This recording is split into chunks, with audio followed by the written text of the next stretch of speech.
Hey everybody, this is Craig Garber. Welcome to Everyone Loves Guitar. Man, I've got an incredibly successful mix engineer and just one of the nicest guys ever with Benny Faccone, and this is going to be a lot of fun. He's a great guy. He's got tons of experience.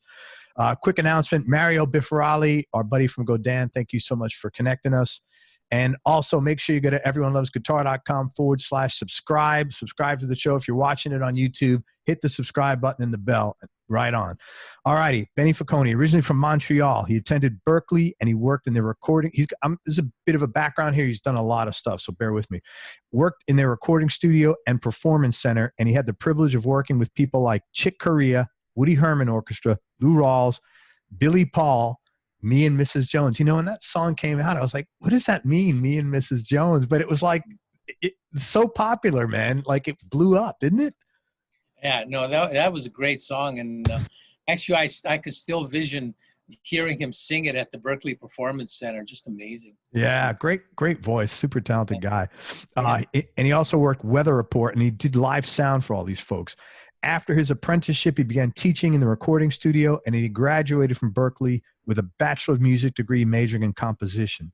From there, he went up to Montreal, Canada, which is where he's originally from, and he spent 2 years in a music library company recording / recording studio, and he was editing commercial films and assistant engineer for English and French Canadian artists. In 1980, he moved to LA, worked for over 6 years at the famous A&M recording studio, and one of the highlights he had there was working on the USA for Africa We Are the World project as an engineer, and he also appeared on the DVD, which was the making of We Are the World. In addition, this is really cool, he worked on the rock and roll version of USA for Africa called We're Stars, which was produced by Ronnie James Dio. And he worked on some great projects with people like Barbra Streisand, Herb Alpert, Sergio Mendes, Supertramp, Michael Jackson, Dizzy Gillespie, Stevie Wonder, Sly Stone, Neil Diamond, the Manhattan Transfer, Whitney Houston, and more. And he also worked with some great producers like Quincy Jones, David Foster, and Phil Ramone, to name a few. During this time, Herb Alpert decided to open the first Latin record label in the U.S. called A&M Discos. And that's where he started working with Latin artists such as Jose, Juan Gabriel, Roberto Carlos, and Maria Conchita Alonso. And he started working with a band called Maná, and he's continued working with them to this day. If you don't know Maná, they're a Mexican pop rock band, literally the most successful Latin American band ever with over 40 million albums sold. In 1986, Shelly Yakus and Jimmy Iovine took over that A&M studio, and Benny was one of the only engineers they kept on staff, and he started working on projects which included the E Street Band, the band X, Stevie Nicks, Tom Petty and the Heartbreakers, and loads of other bands, and then he left and became a freelancer. Once he was on his own, he engineered and mixed 6 Luis Miguel records, all of which won Grammy Awards, all of them which won Grammy Awards for Best Latin Pop Album of the Year. In addition, he mixed and co-produced with Maná on all except 3 of their records. Again, all of them also won Grammy Awards for Best Album, Best Engineering, and Best Latin Rock Albums of the Year. How many Grammys do you have? I think I've got 9 Latin and 7 American. Wow. Do you have like a mantle, like a special? Unfortunately, my wife makes me put that. Yeah, I do. Yeah, that's one of those things. Well, congratulations. That's pretty awesome.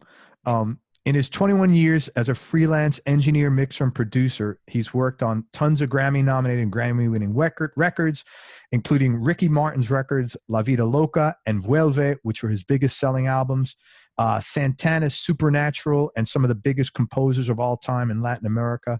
Again, we just talked about it. He won 9 Grammys in a variety of categories and countless Grammy certificates prior to that for participating in the engineering and mix. And mind you, NARAS, is that the Latin? What is NARAS? NARAS is the National Association of Recording Arts and Science, and the Latin version is LARAS, Latin Association of Recording Arts and Science. Okay, so they only began giving Grammy Awards to mixers and engineers in the last 8 years or so. So if we like do the formula and extrapolate the numbers, you should have like 30 Grammys, right? Well, I've got about a stack of Grammy certificate like that. Yeah. Right yeah. on. Well, you know, back then on the Latin side, the there weren't that many people doing it. So there were just, you know, just a few engineers that were kind of in that niche. So everything Yeah. we did was kind of like on the higher end. If not, that they would stay in Mexico or Brazil or wherever they were coming from. So we were lucky. We got there at the right time. Unfortunately, they weren't giving Grammys out to engineers for that if they won. Other than, you know, album of the year, they don't Sure. they don't give them to anybody. So, you know, they gave us certificates until I think it was like 95, something like that, when they started giving albums out, Grammy statues out. Grammys out little by little. So yeah. Well, right on. You deserve it, man. Oh, thanks. Thank you. In 2006, Benny opened up his own studio called The Cavern to work on his own productions, as well as working for new and indie artists, as well as developing new music that's really not available any longer through record labels. And for that, he got Grammy nomination Producer of the Year for working on indie records that were exposed to different countries all over North and South America and Europe. And he also teaches at Cal Lutheran. He teaches 3 classes. He teaches music production, which sounds like a really cool class. He talked to me about it before. Mixing and recording. And this is like a guy who's done it all and been there and done that. So, Benny, thank you so much, man.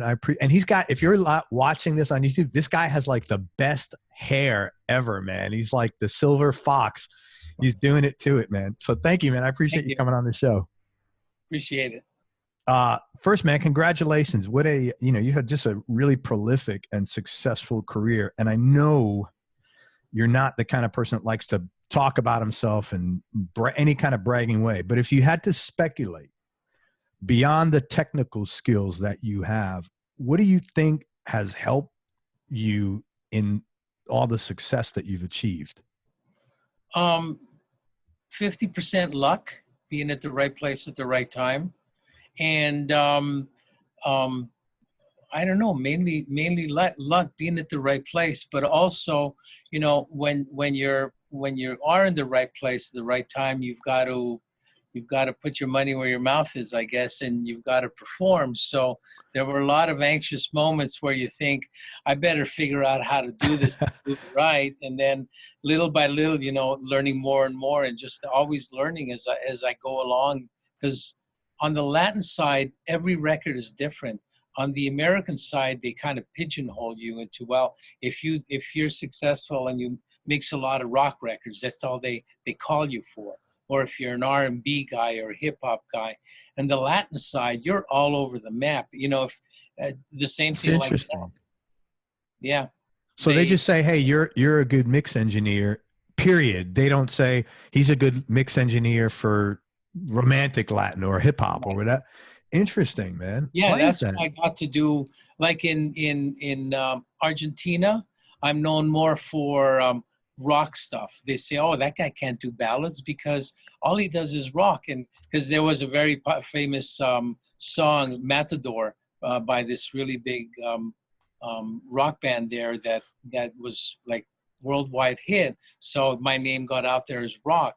Then in Mexico, because I do a lot of Luis Miguel, they go, man, this guy doesn't know how to do rock. He's doing all these ballady, romantic kind of records. So it's not, I would get all sorts of things. And then from one record to another, be jumping all over the place. And I go, I do a ballad record and, you know, finally get comfortable with it. And all of a sudden I'm doing a rock record and then totally have to shift brains. And it's like, I never knew when I was coming and going, but it was fun. Definitely fun. Yeah, I would hate to do the same thing every day, man. Well, yeah, we kind of do the same thing, but with different people. But that's what makes the fun, man. You know, like I have a bunch of interviews, but it's never the same. Right. You know, it's always a different spin, a different person, a different place, you know. Which is, and I was lucky because it was from all over the world and not just, you know, even though America was the hub and all that. And we used to have a lot of promotion and a lot of things that they came here and not only tried to be successful in their country, but here too. Unfortunately, in the past 10, 15 years, that like especially Latin records or they want to they're happy staying where they're at rather than trying to go global like they used to, because it's so expensive and because it's so much easier today with YouTube just to make whatever, throw it on there, and hopefully that, that's Oh, promotion enough. yeah, because to tour here is an arm and a leg. Yeah. Yeah. Yeah. Yeah. A lot of artists today are doing like 2 or 3 acts together. They don't really have the fan base anymore to do that, other than the old school guys like Maná. There's this one artist I work with, Mark Antonio Solis, who's like the kind of Frank Sinatra type in the kind of pop ballady world, and he also does some more Mexican regional type music. But this guy is like, he tours all year long. He used to do more than 2. Now he's like, I'm done. 2 shows a week is enough, and he packs them in 20,000 seaters at least every show, and all over North and South America, and he's happy just to do that. Yeah, man. There's not too many people that have that luxury. Yeah, yeah. Okay, you went to Berkeley to study composition, yet, at least if I read your bio correct, you spent a lot of time in the recording studio. Mm-hmm. Do you play instruments as well, or like how did that all come about? Because if you're studying composition, you'd think you'd be writing, but you were all the recording. Or did you suddenly develop an interest? I learned a little bit of composition and stuff, but when I went to Berkeley in '75, I was more of an organ player. I was a rock player. I loved Santana. I loved Deep Purple. I loved those kind of bands, so I knew how to play that stuff, and I wasn't a piano player. When I went to Berkeley, reality set in. The players were unbelievable. A lot of jazz players. Al Di Meola was there, learning, Gary Burton, who's a vibe player, was a teacher there. It's like I walk in there, first of all, they didn't have organ as a major, so I had to play piano, which I didn't know how to play. And secondly, I saw all these guys, I'm never going to make it as a musician. I better figure something else out. So there was a course, an elective, because I was in a bachelor program, that it was called engineering. And so I got into that, and I got real tight and made friends with the teacher, who was also the head of engineering. And he had me manage the studio. So basically I would have the keys, and, anybody that come in, like a visiting band that would be either Joe Pass or Chuck Chicoria or those guys that you mentioned, they would come to Berkeley and rehearse. So I would come and open up for them and take care of them, whatever they needed in the studio part. And all these teachers, they would go, man, I want to be in there. Can I get in there? I'll give you an A. Well, you know what? Holy crap. This is pretty cool. I think I can get through Berkeley and on the engineering side of it and pass my performance side. That's hilarious, man. That was the only way I made it through. Wait a minute. Was JR there when you were there? JR was there, but he graduated, I think, 2 years before I did. So did Abe Laboriel. Okay. And I think who else? A piano player was also there. I'm not sure if it's Randy Waldman or somebody else, but there were a lot of amazing players there. There's no way I can compete, with those guys. So I had to figure something else out if I wanted to be in music. And luckily, it kind of worked out because we had a good time. That they had the performance center there, so we got a chance to record a lot of live shows. So you really got your groundwork done by just through your passion of enjoying what this stuff was. Oh, yeah. And it turned out you were able to pass. Well, what happened was, again, back to the timing part of it, I was lucky because back then there was a place to go if you wanted to be an engineer. Right. There was the studio system. It's not like today where you're on your own. Sure. So I applied to all these studios. There was other than A&M, there was RCA, Wally Hyder, all these old school studios that were all there back then. you had to be the record plant. Right. And I applied to them thinking, hey, I graduated Berkeley, the whole thing. They didn't care about that. But the good thing is that the networking that I got from Berkeley and the schools, all these people, one of the Berkeley guys was working at A&M, and he got me an interview in there. And when I got in there, it's like, okay, everything forget about it and start washing the floors. Wow. So for 6 months, like today, but back then they wouldn't just take advantage of you. They paid you for the 6 months. They paid you like an employee, and you work your way up the system. Yeah, I've heard this from a lot of people who became engineers, that they go in an intern. It's like you get, you got to go get coffee for the first week or two, or month or two. For the first month, yeah. Yeah, that's what they said. Yeah, and not only that, but the people that would come in, the great producers and engineers that you get to assist with, you learn so much compared to today. If you working for a producer, you're just basically picking up their dry cleaning, you're doing their editing, and they do everything else, and they don't want you to steal their clients. Yeah, because there's just not a lot of them. Yeah, Interesting. It's different. The reason I thought about JR, because he told me when you said DiMeola, Al DiMeola was in his class, and he told me somebody comes in one day and I think says, "Is Albert DiMeola here?" And he said, and he raised his hand. He goes, "You're excused. You have to go play with Chick Corea now." And so he left to go play with Chick Corea. And that was man. I think he lasted a year. I think he was only there a year. But there was incredible players. And the teachers alone, I mean, I had this Ray Santisi was my piano teacher, who I basically, once a week and do the hour piano lesson. And I would bring in my cassette player. Remember old cassettes? Yeah, of course. Yeah, Radio Shack. Basically press play and record, and he'd be playing. Oh my gosh, amazing player! And he'd stop. He says, "Okay, transpose this, and learn it, and come back next week and play." And I'm going, "What?" So they were hardcore over there. It was a lot of jazz. It's not like today where it's pop world and that kind of stuff. Man, good you found your niche there. Yeah, I was lucky. I did find my niche, and there was a niche to go to. Yeah, right. Important. What made you go back to Montreal after that?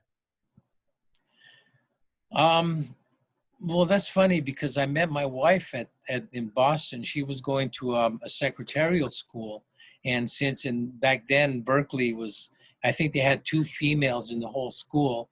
We met this other school that they were all females. It was because it was secretarial, and we would have parties and stuff. And I met her through there, and she lived in outside Philadelphia, Valley Forge. Mm-hmm. And when we graduated, she always wanted to come to California because she, LA, the whole stars and that kind of stuff. And she wanted to write for Tiger Beat magazine. That's so funny. Oh my God. I remember that. That was like for girls, like mostly like a teen magazine, like David Cassidy poster or something like that. And it's funny. Yeah. Oh my God. Friends, it was Teen Star from back then, Tony DeFranco, the DeFranco family. Yeah, of course. That's so funny. Together all the time, but yeah. Wait, I thought you said she was from Tennessee. Well, she was, but she was raised in Tennessee, and her father was an accountant. They moved to Philadelphia, I think it was 13 or 14. Gotcha. So they lived there. And when we graduated, we were going to get married in Valley Forge. Right. And because I guess her family or whatever. And my my Italian family, my uncle said, "Great, we're going to rent a bus. We'll bring our barrels of wine, and we'll come down and we'll have an Italian wedding in Valley Forge." Then we found out that there was a 2-year wait. What do you mean wait? To get married up in Valley Forge, where where Washington. Oh, okay. In that up there. Okay, in the monument right there. Okay, yeah, I get you. Wow.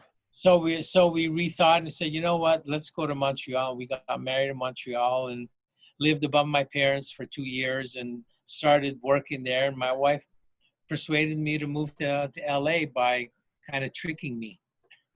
Go ahead. Tell the story. We came to visit LA on a vacation in '79, and we went to Disneyland, you know, the Brown Derby, all these places, and close to the end of the vacation, she said, "Let's move here. You know, the music is here, everything is here. You got everything." And I thought about it. And you go, you know, these are big moves, and it's pretty scary, especially an Italian who lives in an Italian neighborhood. And you're living upstairs from your mom and dad. Exactly. Yeah, it's a big. I understand that. Yeah. Yeah. But the funny thing was, the night before we were coming back, we went to Disneyland, and it was a Saturday night. It was crowded like this at Main Street, and we couldn't even move. It was so crowded. And I went into one of the souvenir stores, and out of the blue, I met a friend who was in the film department at Berkeley. He was a film editor. And I said, "Man, I'm thinking of moving here. What do you think?" He goes, "You know what? If you don't move here, there's no way you're going to get a job and come here. You have to live here to get a job. It's great. It's all music." And he persuaded me. Wow. Just by luck. Isn't it funny how that worked out? Like, what is the chances your buddy from Berkeley? Yeah. So do you believe like things sometimes? Do you believe things are preordained sometimes, and like, or just how do you? Because what's the or like that? There's a higher power working there. Like, what are your personal thoughts on that? I kind of do. I don't think about it, but I kind of do think that you know, it was like, hell with it. Let's do it. If I wouldn't have seen him, maybe not. I don't. Yeah. know. But there is some kind of fate. I believe in fate. Yeah, I do as well. I mean, what are the chances that guy was and you were there at that moment? Like if you, you know, went to the bathroom first, you never would have ran. You know what I mean? That's crazy, man. When you think of it. And one of the ex-students in the engineering department was one of the top assistant engineers at A&M, and he got me an interview. To interview at A&M. And as it turned out, when I came, I was working at it was a place called Fedco down in Orange County. Okay. And I would drive like 50 miles every day to go to Hollywood and look for a job. When I came up to A&M, the guy, as it turned out, he was an amazing engineer. He did a lot of jazz stuff, Thad Jones, Mel Lewis, Miles Davis, Maynard Ferguson, all these guys. And he comes from New York. And Herb Alpert found him in New York and brought him to LA to manage the studio. But he was from Montreal. So when I went to interview him, oh my God, the guy goes, "Where are you from?" I said, "Montreal." He was, "Montreal," you know, big, like hardcore New Yorker. Yeah. "My real name is Basilio." So he goes, "With a name like Basilio, you come from Montreal and you came from Berkeley, you must be good. You're hired." Right on, man. Take it or leave it. I go, "What? $75 a week? I just have a kid. He's 2 weeks old. We just moved here, and I'm making $200 a week now. You want me to make 75? Take it or leave it." I took it. Oh my God! Wow. Why were they so? Because they wanted people that were passionate and they were going to do it not for the money, but because they wanted to work in music. And after 3 months, like little by little, they promoted you quickly, and they gave you money, and they paid overtime back then. If I'd work, I would work 120 hours a week. Yeah. Okay. So great money. Yeah. So you'd come out with $400 or $500 a week, basically. Right. But I never see family. Yeah. No, I feel you, man. And just to backtrack to your story, I want to tell everybody that Benny and his wife have been together 41 years, man. So congratulations. That's really cool, man. Well, this white hair comes from. Hey, I got none. What am I supposed to say? It's my kids did mine. It has to do with they give it to you. Better gray than bald. Trust me, Benny. So that's how you got the gig at A&M. That's really cool. Yep. So I want to ask you about some of the projects you've worked on, and if you could talk about how the gig came about, like how did you get it, what was the connections, and if there's any cool or interesting story about the particular project. Let's start with We Are the World, and then I have another question. Who are the coolest artists on the project, or the ones you enjoyed working with most? On We Are the World, or just in general? No, We Are the World. Oh, you know, the funny thing was, We Are the World was in '84. Right. And that's when I was like one of the senior assistant engineers. And every time a project or somebody would book a studio, if they didn't have their own engineers, the senior engineers would get on the gig to become to engineer that gig. Now back then you also worked on commission. So the end of the Oh, month, wow. your billing would be also commission. And if you use any tape or anything like that, whatever your billing, it's like a car salesman, right? Whatever your billing was, that would be extra money. So when We Are the World came, Wait a minute. So that means you had no incentive to say, no, we need another take. Like you were incentivized to go, no, seriously, right? No, you need another take. I mean, think about the I mean, I know you didn't do that, but I'm just saying they have the whole system rigged against the people spending money. Well, it's hilarious. It was almost like the restaurant business, because studios made just as much selling tape than they did just booking the studio. Wow. So back then, if somebody, a reel of tape, if I remember correctly, and it was like 150, 200 bucks for a 2-inch. 200 bucks was a lot of money back then. Yeah, sure. And if you spend, like if we would do so-called making slaves, you spend 6 or 7 reels of tape that day, that would be like $1,500 in tape, which today's money is probably about $15,000. No, yeah, about $10,000. So yeah, it was good money. Yeah. So the more you did that, of course, but also that's so funny. It's like a lawyer charging you for copies, man. We need a lot of copies. Exactly. And the more, they want more cassettes. Obviously, it's more money. Wow. But back then, there was a secret thing happening. Nobody was saying what was going on. Something fishy was happening in terms of there was something quite a big project coming up. And everybody thought, because it was around the same time that Michael Jackson and Paul McCartney were doing that project together. Yeah. And Bruce Swedien, that they did it at Westlake. We thought maybe, something like the Paul McCartney, Michael Jackson thing is coming up. And one day my boss, the guy, I was actually his personal assistant, he was my mentor kind of a thing.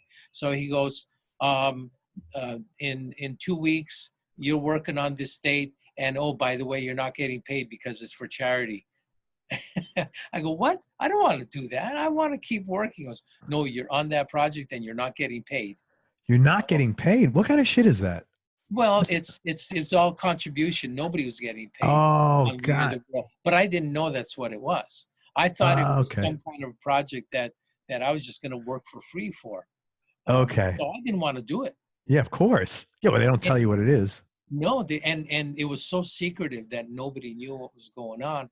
And that morning, that was a Monday morning, it was actually coincide with American Music Awards. So when the awards were over, everybody was head out there. But Michael Jackson came earlier. So we started working at 8 a.m. with the all those platforms. And we were still trying to figure out what the hell is going on? Who's coming? And all that. Then by the afternoon, when we started putting the nameplates on the platform, when they do the choir thing, We Are the World, which was it was like a wedding seating, like assigned seats. Exactly. We go, holy mackerel, Al Jarreau, Lionel Richie, Stevie Wonder, and so on and so on. It's one of those, I don't want to do it. It's like, oh my gosh, the stress. But by 8 o'clock when Michael Jackson came in, and he did his own, the rough sketch of the chorus part, and he was singing all by himself. It became like, before you know it, like we were just working, and it wasn't like, oh my God, it's that guy. We were just trying to figure out how to work everything, and we didn't realize what the hell we did until the next day. We worked from Monday morning, and we finished around 11, 12 o'clock Tuesday afternoon. So all the way straight. Did you get a break after that? Oh yeah. We were like, my eyes were like, Yeah. I remember the director was in the office, and I walked by him, and he goes, "Oh yeah, that guy's on camera. He's the one that that looks like he's doing a lot of drugs or something, because I was so tired. Yeah, that's got to be. And you're dealing in your business with minutia of really intense details. So Oh it's yeah. back and Well, forth. I also got kind of just a little quick story. Reamed out, shall we say, or there was like, I thought I was going to get fired, because what happened was, if you remember the semicircle, Yeah. there were three singers on each mic, and the very first mic was Lionel Richie, Kenny Rogers, and Paul Simon. Okay. All the mics, were set up in a certain way, and you've got Lionel Richie, Kenny Rogers, and Paul Simon. Paul Simon. Yeah. So I forget who it was. It wasn't Quincy, but somebody said, "Can you go find something for Paul Simon to stand on?" So like a cardboard, like a box great. from the great. Oh my God. Man, so I go, "Me? I have to do that?" He goes, "Yeah, you got to do it before the next take." So I found something, and I opened up the door, and I walked in, and I don't know what it was, but Paul Simon knew exactly what it was for, and he gave me one of those telepathic looks, like, "If you come close to me, I will kill you." And now I'm going, "Oh shit, what am I gonna do? I can't go there. I have to give it to him." I said, "Screw this, I ain't gonna give it to him, because I'm Yeah. not gonna go there." I So think that was a good now, decision. I opened the door, and it squeaks. And Quincy Jones, who was just about to start a take, he turns around and he goes, "We must have quiet." And he starts screaming and yelling, not mentioning me, but he's looking at me. And it's like, I could do no right at that point. So I Oh just my God. but it was all good. Why wouldn't they get a lower, for him, a lower mic? Or that would be like less embarrassed, for him. Hey, it's like he's 12, here, stand on it. That's not cool to do anyway. I know. And they got me to do it, figuring, somebody God. had to do it. But I think at that point, to set up an extra mic would take too long, and there was so much happening. We didn't want to chance anything else. So you make him stand on a cardboard box. Yeah, that didn't happen though. Yeah, So. that was not a good idea. Wow, that's funny, man. So who are some of the cooler people to work with in that project? You know what? They were all cool. Nobody was not, because that thing that they said with, keep your ego at the door was true. Um, all the people that didn't belong in there, they stayed out in the sound stage. They had this big party, and they were watching it on a screen, and only the people that were in there were in there. So they were all cool. There was that little weird moment that Cyndi Lauper, about, and every time they would go to her, they would stop and start again, and you would hear a noise, so something weird, and we'd have to stop and do it again, and 3 or 4 times that happened, and Cyndi Lauper didn't know what was going on, because she just looked in the control room thinking, why is everybody laughing as soon as it comes to me?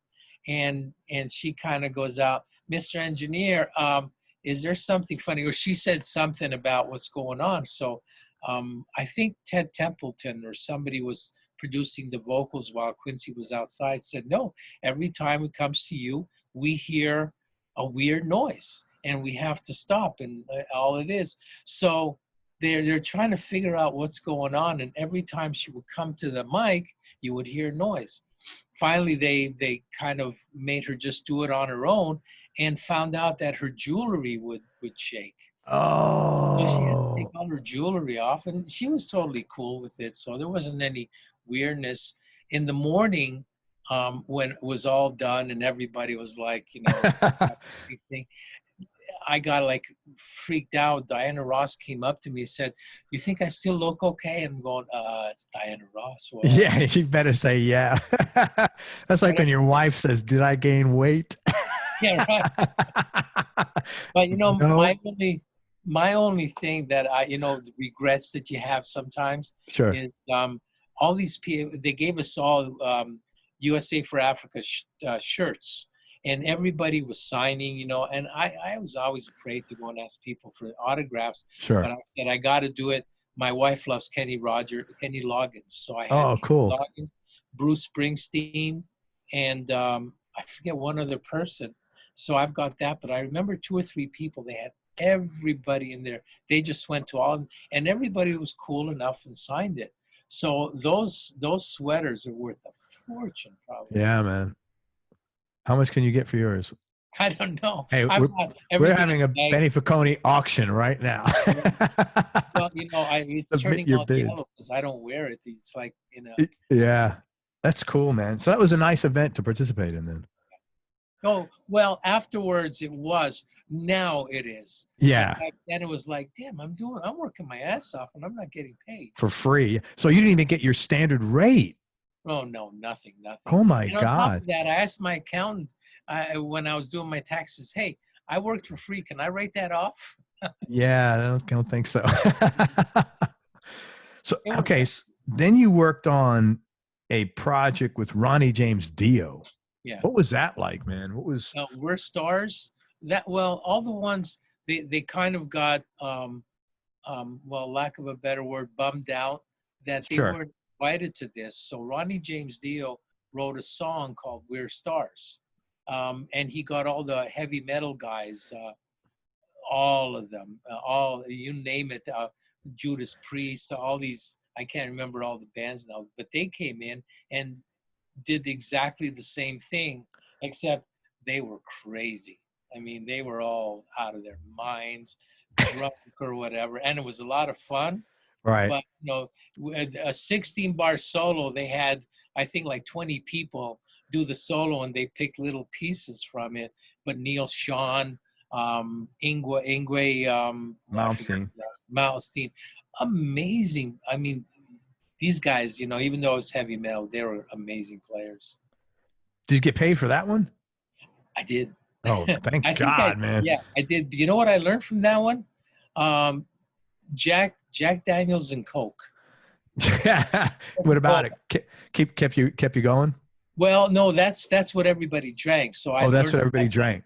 Oh, Yeah. okay, cool. Yeah, and I think there was a lot of side things happening that you couldn't see. So Yeah, I would imagine. And back in those days. yeah, and there's actually a video on We're Stars. Oh, that's cool. Is that on something like that on YouTube, you know? It probably is. Yeah, there's a long version, and we're in there. You can't recognize me because I have my black hair, but we're all in there. And I think it's like the making of kind of a thing. I'm not in the actual song video, but I don't know. That thing never took off. It was a little weird because the song, when they were singing it, "We're Stars," everybody thought these guys are egotistic because Yeah. Oh, they thought it was about them? yeah, but it was about the stars in the sky. Right. But it sounded like "We're Stars." Oh. Everybody there was anybody stand out that was being particularly cool or fun? Ingwe Malmsteen, his solos were all amazing. Yeah. Neil Sean, I have a letter. I owe Benny Faccone 12 cartons of cigarettes. Back then I smoked, and he would always bum a cigarette from me. And guy was so cool. He goes, "Man, I feel really bad. Here, I'm gonna write you an IOU." I said, "Sure." I owe you 12 cartons. And I've got that too. That's funny, man. Talk about, you did a lot of work with Herb Alpert. Mm-hmm. Talk about that. How did that come up? How did that land in your lap? And well, that was more because obviously he owned A&M Studios, and he would do a lot of records there. And because I don't want to say like one of the top engineers there, but I did a lot of stuff, and Don Hahn, who was my mentor, I was his assistant. That I would do all of Herb Alpert's stuff as kind of like whatever you want to say, the senior engineer, top yeah, hell yeah, that kind of stuff, or I mean, I gotta say I was good at being an assistant because you have to be 20 steps ahead of everybody to be an assistant and be out of the way and all that stuff. So started out by just being an assistant, but that meant back then he had a few different engineers. So I got a chance to go whenever we went somewhere other than A&M. You know, Right. it was up to me to bring the tapes and make sure everything was cool. So we got a chance to work at Gold Star, Okay. which was like a really old studio where the Beach Boys and, you know, all these people other than a United Western, uh, amazing studios back in the 60s. But when we went, he wanted to duplicate the reverb, the echo chambers that they had there. So we would go there, and it's like, you know, back in the 60s it was cool, but now it's a little outdated. Yeah, it's one of those kind of things, you know. So, Right. but it gave me a chance to go a lot of different places, and we were the first ones that did telephone lines from Capitol Studios to A&M, because he wanted to use the echo chamber from Capitol. That was a really amazing sounding chamber, but we were mixing at A&M, so we got telephone lines. I mean, you know, with him, open budget, whatever. Yeah, So yeah. anything, whatever it took, that's what you do. And if he wanted something, that's what you have to do. So, and we had carte blanche, so it was great when I was working with him on the studio. Whatever I needed, I got. That's So the wonderful, studio was man. like, yeah. So it was kind of nice. I would imagine that had to help you career-wise, spending so much time with the guy. Probably, I think what it did was, well, definitely made me a better, you know, in the studio, because it was always tense. And not only if you mess up, you get fired. Yeah. So it was, yeah. But also, we would do that Fandango record, like I told you about, which was like, you know, back to the Latin kind of Tijuana brass style that he wanted to do. It got recognized in the Latin world, and since my name was attached to it, I think more people knew me, so it got me into the Latin side. And a lot of times they would put me on assisting sessions or record a Latin project. And a lot of assistant engineers, they say, I don't want to do Latin, but I would always do it because, hey, I'd rather engineer than assistant engineer. So Absolutely. Yeah. got that kind of stuff happening. So that really did help you quite a bit. Yeah. Yeah, yeah, definitely. That's awesome, man. You know, what was his musical personality different than his business personality? I don't know about his business, because he was always in the studio. He was always the creative one. Jerry Moss was, I think, more of the business side of it. I'm Okay. sure Herb did, you know, had business stuff, but when he was in the studio, all he wanted to do was make music. Okay. So Um, he was the musician. yeah, yeah, Yeah, that's really cool. and a great person. The way he is outside is the way he is inside, and he was amazing. Just a good Amazing. guy to be around. Oh, totally. Yeah, yeah. He's totally, you know, open. He didn't feel like, wow, it's Herb Alpert. Because in the 60s, I would watch Ed Sullivan, and there was Herb Oh, Alpert. yeah, of Now course. he's Yeah, right yeah. here. So, yeah, yeah. Uh, talk about working with Santana. How did that come about? And no, it was weird because you were saying that in Mexico, they don't think you could do rock. And I'm like, wait a minute, you mixed one of the biggest rock, even though Santana lives in Yeah, America, he's a Mexican artist originally from right. Mexico, and he was one of the biggest rock stars ever. And you mixed his biggest record ever. Well, there were a lot of engineers on it. I think I did 3 or 4 songs. I didn't do Okay. all of them. But the one thing that we did that stood out, which was the duet with Mana, because Okay. it was really a duet record. So, Yes. so you know, some of them they used their own people, and what he would do was he'd have whoever he's doing the duet with do the tracking and all that. Then you kind of go to him, and he would put on his guitar, kind of like as the duet. So Okay. he to do your job, kind of a thing. So the one that we did that was really successful with the Latin side, Mana. See, Santana was popular. He was huge here, but I don't know how big he was in Mexico or the Latin world, other than, Interesting. you know, the band Santana. Right. And Maná, who was huge on the Latin side, wasn't as big as Santana on the American side. So they kind of collaborated. So they kind of helped each other. So when that song Corazón Espinado became huge, they toured in Mexico, and almost like um, Santana would open up for Maná, or not say open up, but he would be first and they would be second. Co-headline or something. Yeah, Yeah. co-headline. Here would be Maná first and Santana second, but they kind of gave each other a boost in their career, kind of. Yeah. They expose each other to the same audiences, which is great, that neither one of them had before. That's a really good partnership, man. Yeah, no, it was great. And, when we were tracking the song, I remember Fernando and Alex, who wrote the song, go, man, this is going to be great.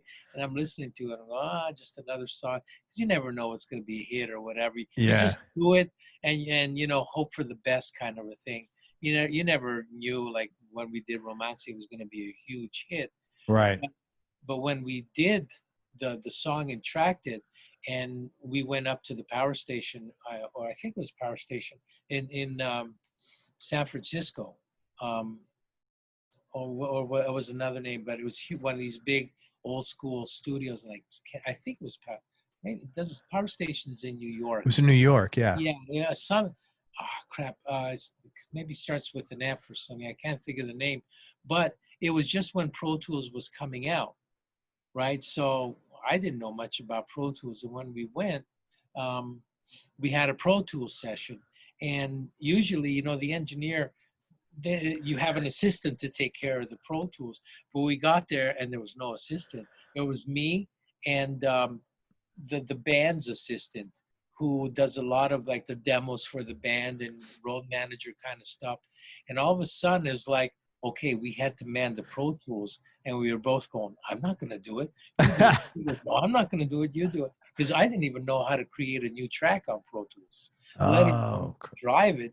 So we were kind of freaking out because we didn't know what to do, if we were going to be able to handle this. But Santana was totally cool, and went out to dinner with him, and we were sitting down at this really nice restaurant. And I was actually ended up next to him, and he's talking, and all I could think of was, I'm next to Santana. I can't believe it's Santana. Oh my God, it's Santana. And the guys go, so what do you think? I'm not paying attention to what he's saying.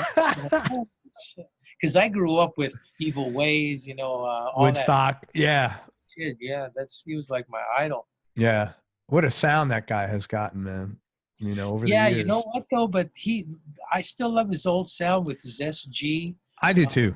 Yeah. I'm with you on that 100%. You sit and listen to all the stuff he did back then, all the older live records. Oh my God. I mean, it crushes it, man. I agree with you 100%, man. But when we went there, he had a pretty cool setup. He has his special PRS guitar, the Santana, and he had Dumble. Oh, right. That's right. Which are amazing sounding amps. And he had some other little doodads that he did to make his Santana sound, which he promised not to. I don't want to say too much about it, but it was actually pretty cool. And he was very nice, and spent 2 or 3 hours, and that was it. That's funny. It must be weird going out to dinner with a guy that famous, because like, what does he eat like? What does he like to eat? What does he drink? Does he get a buzz? I'd be asking myself all these questions, like, just to check out his vibe, I'm still, this is my problem, and why I think I was lucky I did more on the Latin side than the American, because I still get starstruck. Oh, do you? Well, I'm still a little kid, growing up in Montreal, listening to all these people, and all of a sudden, you work with them or you meet them, and I still get starstruck, and I'm sitting there with Santana, that I used to play, even though Greg Raleigh was my idol, but right, was Santana, that it kind of freaks me out. And the thing is, when guys like Luis Miguel, who's been huge American and all that, people will call him up, that these big stars, or even my son with Danny Harrison, you're right, sitting there, and he would get a phone call, and Danny's talking, goes, yeah, right, blah. He's screaming, yelling, whatever, hangs up. He goes, oh, that's my godfather, Eric. And go, holy shit, that's Eric Clapton. All this stuff, what am I doing? I don't belong in this club, Different world, yeah, man. Who is the person that you met professionally that you were most starstruck by? Worked with or just met? Either one. Worked with, probably could have been Lionel Richie. I did a couple of things with Stevie Wonder. Amazing, wow. Like what he comes up with. I didn't do much with him. I recorded a what's the Dizzy Gillespie record, actually. Oh, he wow. was an assistant on that. He did a duet, so he played a harmonica on it. He did a harmonica solo, so he came to A&M, and I got to record that with Stevie Wonder. But just these guys, it's all about feel and the stuff that you learn, musically and songwriting and their process and all that stuff. Just amazing. But the one guy that I blew it to meet, over here in Agora, there's a club called the Canyon Club. Okay. So it's like an adult House of Blues kind of a club where all these bands from the 60s, 70s, and 80s, Tower of Power, they're all coming to play here. Just REO Speedwagon and all these great bands. One night there was this band, Colin Hayes came, the guy from Men at Work. Sure. And his wife, who was a background singer, was a friend of mine. That Friday morning, he gave me a call and he said, hey, Colin Hayes is playing tonight. And his wife, who's my friend, called me and said that Paul McCartney called and wants some tickets. Wow. Because he's a big fan, and apparently they're also friends. Oh, yeah, right. Paul McCartney coming to Agora Hills at the Canyon Club. Yeah, right. And this was when he was still married to that other girl that he got divorced. So it was a while back ago. And I remember sitting down watching, I think 2020 or something, Friday night in my pajamas, and 9 o'clock I get a call. Paul McCartney's here. He's right next to me. He's here. I go, holy shit. So I got dressed and 5 minutes away, I was there. And the funny thing was I got there, and Paul McCartney, like a normal person, just dancing, enjoying the music kind of, and I always kept looking, that's Paul McCartney. That's Paul McCartney. And little by little, I started listening to Colin Hayes. That guy was amazing. I just got into his playing and talking and the whole thing. So that became more of a focal point than Paul McCartney. But after the show, they said, let's go backstage. So we went backstage, and the only people that were there were the band and Paul McCartney. Oh, my God. Yeah. Well, that's the problem. My friend says, let's go meet him. I said, no, I don't want to meet him. I don't know what to say. I don't want to, he's like, him and John Lennon were the two, like, forget it, the idols. Yeah. And I never went to say hello. And he always looked at me like, that guy looks weird. Is he going to kill me or something? That was probably in your head, man. I'm sure he wasn't thinking that. Yeah, that guy going to kill me. Yeah, wow. I looked weird to him because I was always staring at him.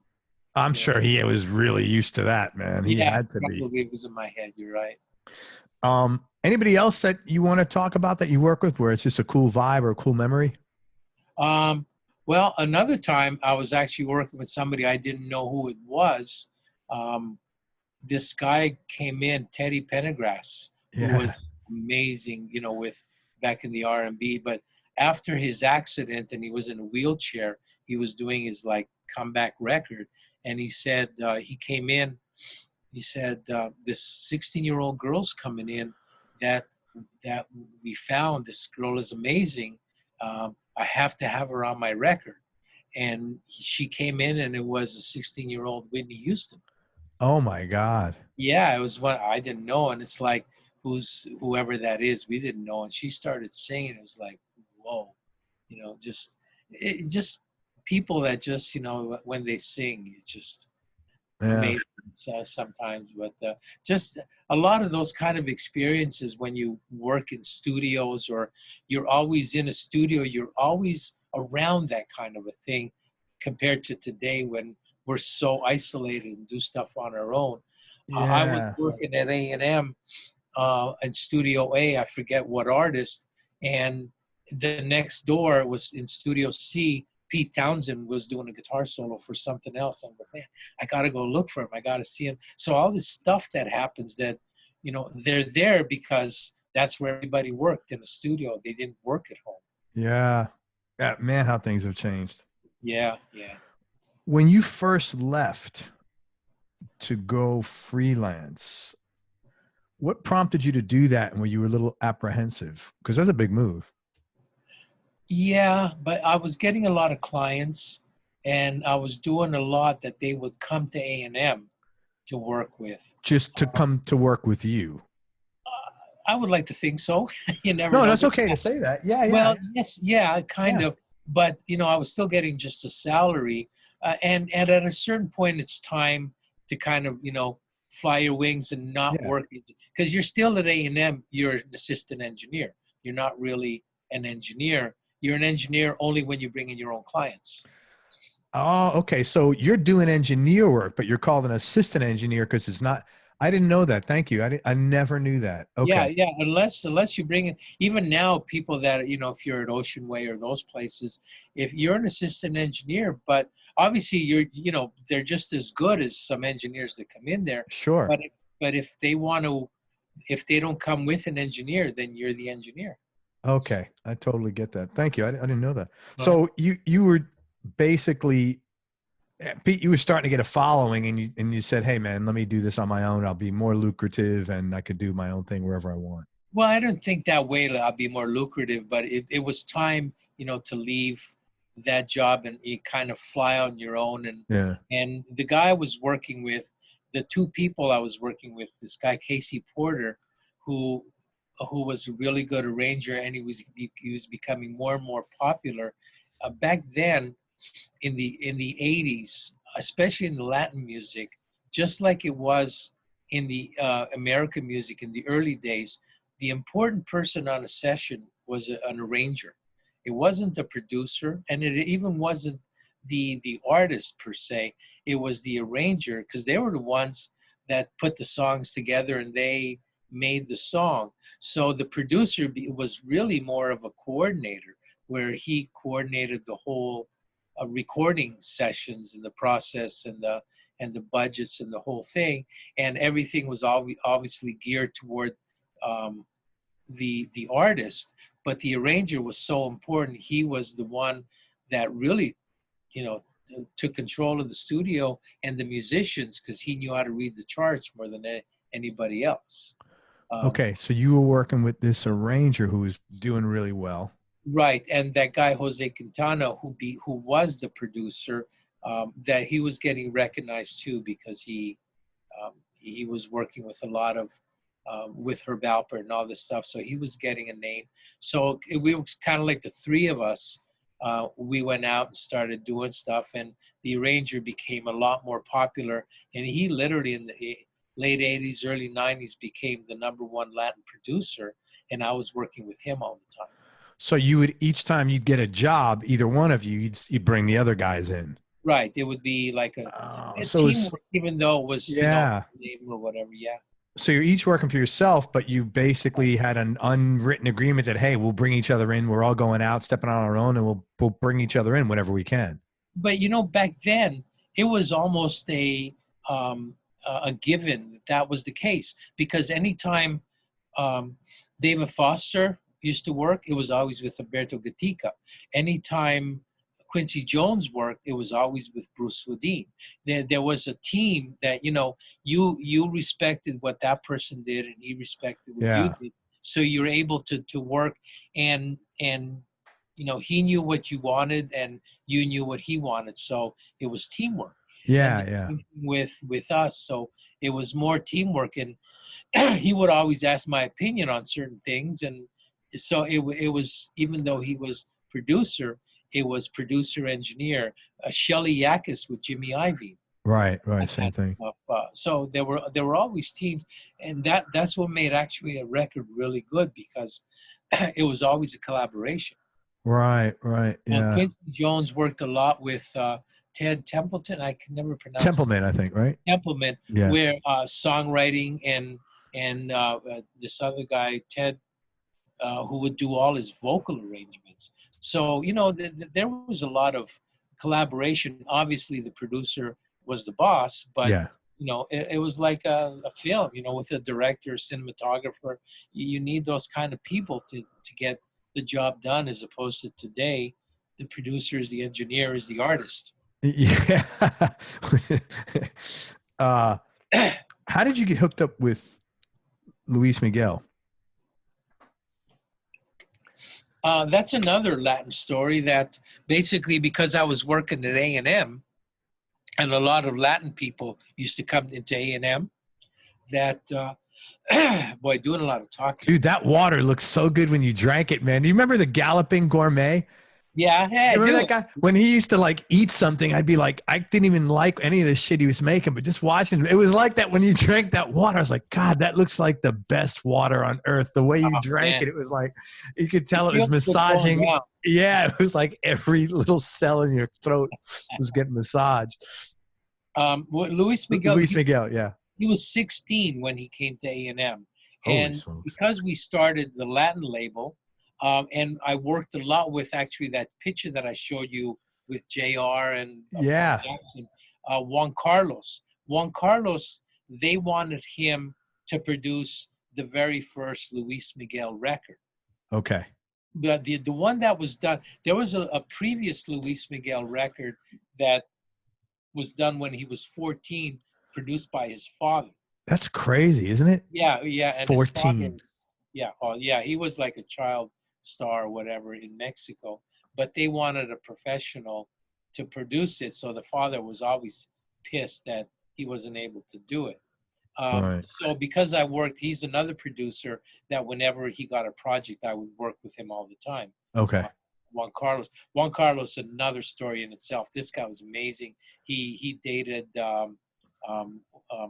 what's that lady who Frank Sinatra, Ava Gardner. He would be like a Spanish gigolo, that kind of stuff.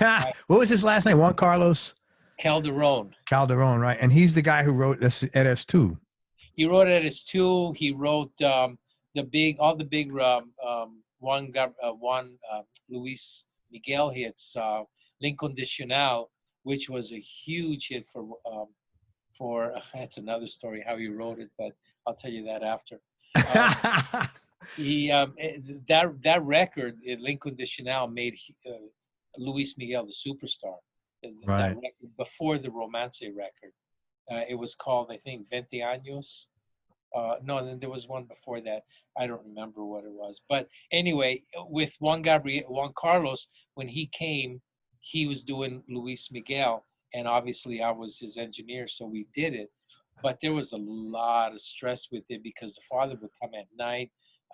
The father wasn't a very pleasant person, and he would drink a lot and bring a lot of stuff to the studio at night. Let's put it that way. Wow. Yeah, it was crazy, the first record. But and I guess you had to have him there because the kid's 16. You couldn't just say, "Hey, dude, you got to get out." Well, the father only came at night when the session was almost over, and they would go out doing God knows what they would be doing. Wow. Yeah.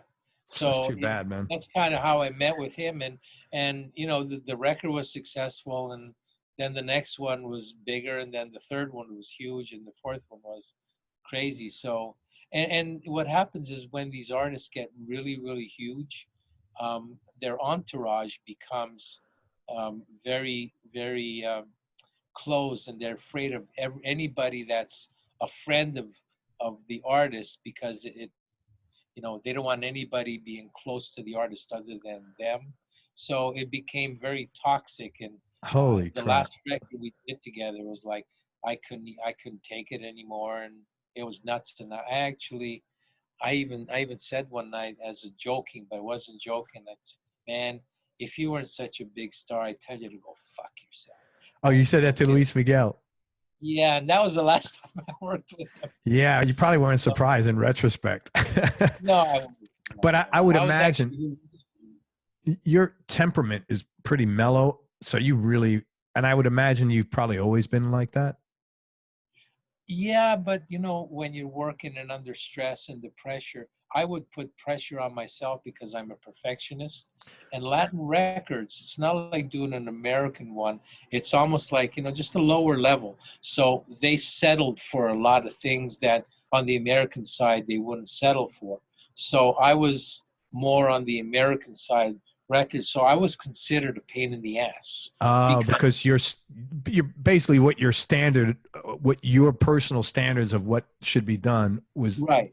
higher, let's say, for lack of a better word, than Oh, what they yeah, were I looking guess, for. and they always got the best musicians, but you know they were always happy um, with what they got, but they could have gotten something better, Yeah, if that makes sense. So sure. I was always frustrated, and I always thought because you know this will be the end of my career because it's not going to be that good, and they're going to judge me on it.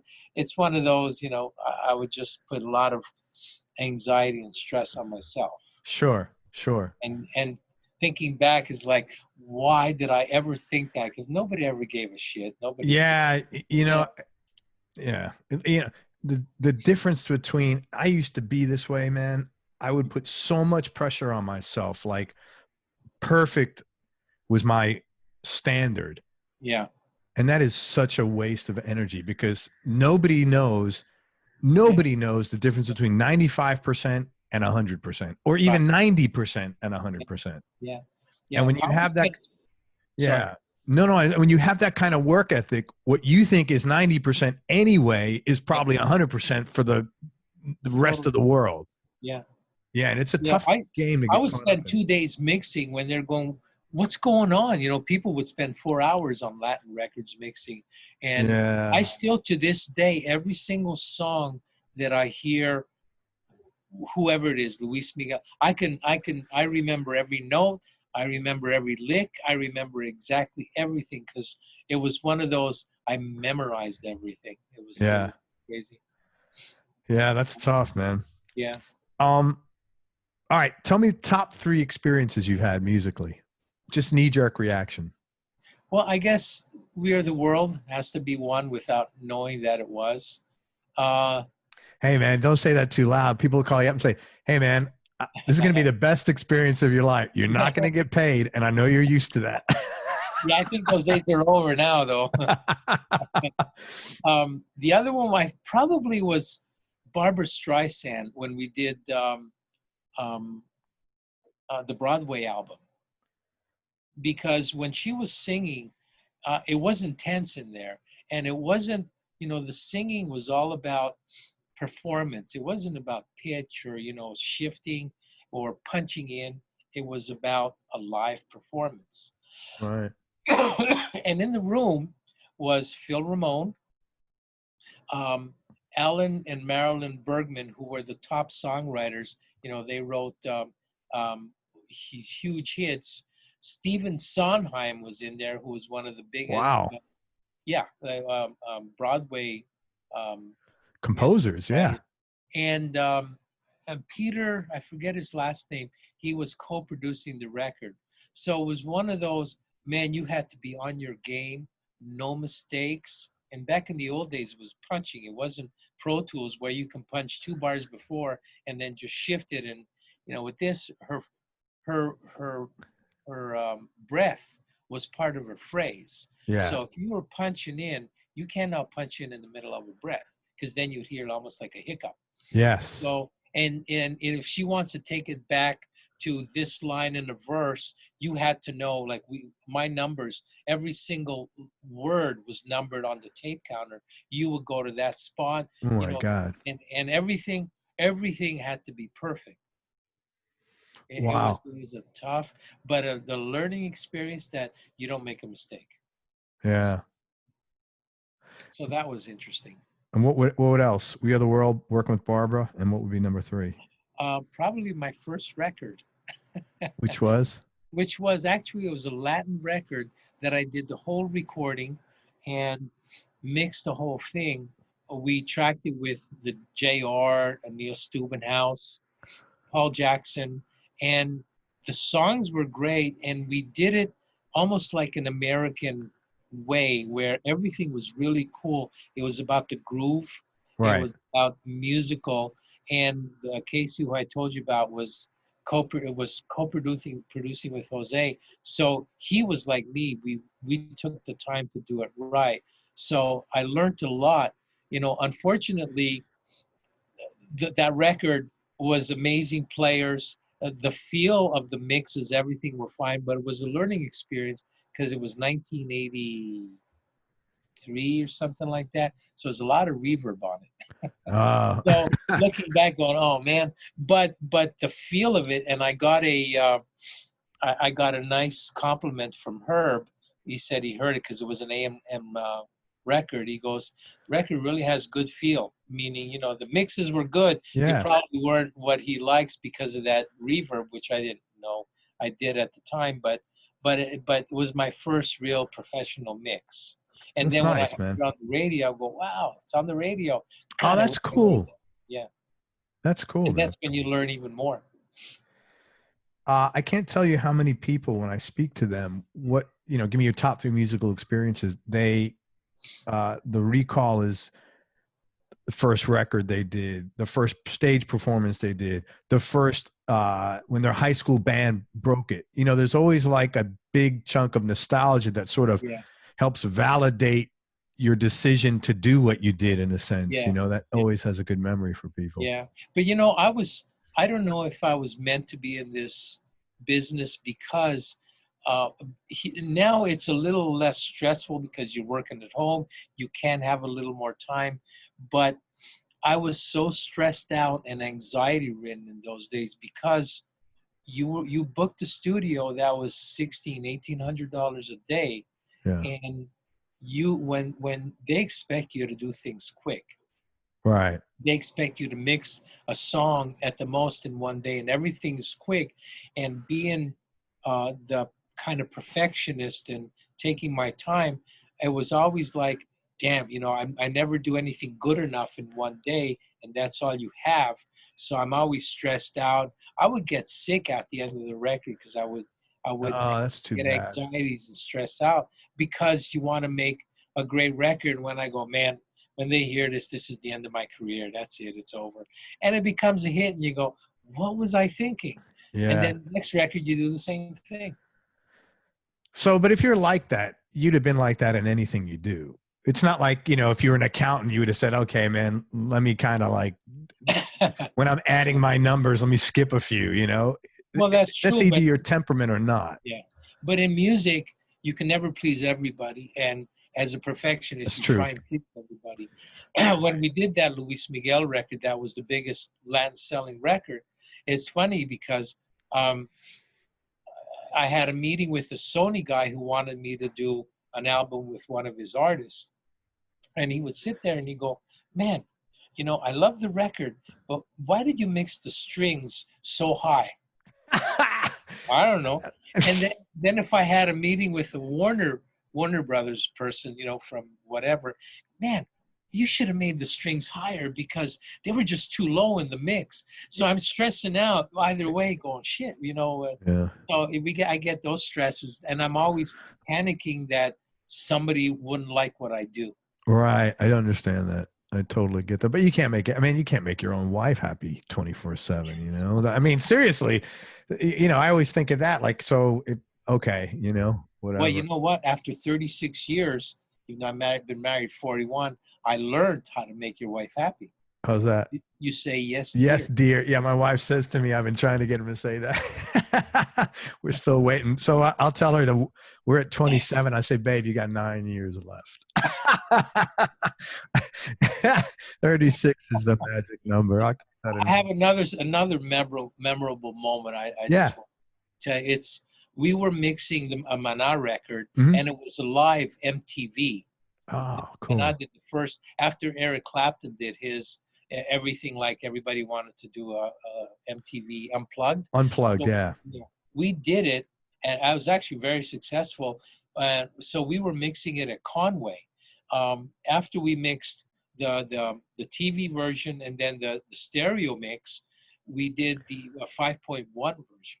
that sounded unbelievable. I mean, just 5.1 sounded great. So we were mixing this, and that was Studio B, which is like Conway has 3 studios. They're almost like outside in their own little buildings. So Studio B, where we were, Studio A, and Studio C. And Studio C was Crosby, Stills, and Nash. They were Wow. doing the record. This was like 98 or something like that, 99.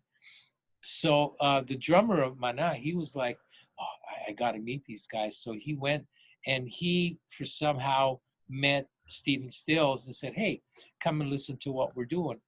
And Stephen Stills walks in, and I'm sitting there going, holy shit, this is Stephen Stills. He's drunk out of his mind. and he sits there, and he's listening. He goes, this is incredible. You know, this one song that we're trying to figure out what to do, this is what we need to do. This is what I want. That drumming is amazing. And he called his assistant. He goes, okay, I want Alex, which was the name of the drummer who he was talking to. Yeah. I want Alex to get booked to come in, you know, whatever, in a few weeks to record on this record. We got to get Alex. This is amazing. This is exactly what we want. So the guy, you know, wrote down Alex, whatever. About 3 or 4 weeks later or whatever, a friend of mine, Luis Conte, who's like world-class percussionist. Yeah, okay. He said, hey, I'm going to Conway, man. I'm going to work with Crosby, Stills, and Nash. Oh, really? Oh, wow. You know, we just had this experience with what's happening with. He goes, oh, cool. I'll let you know how it goes. Next day, he calls me up. He says, weird things were happening. Oh, why?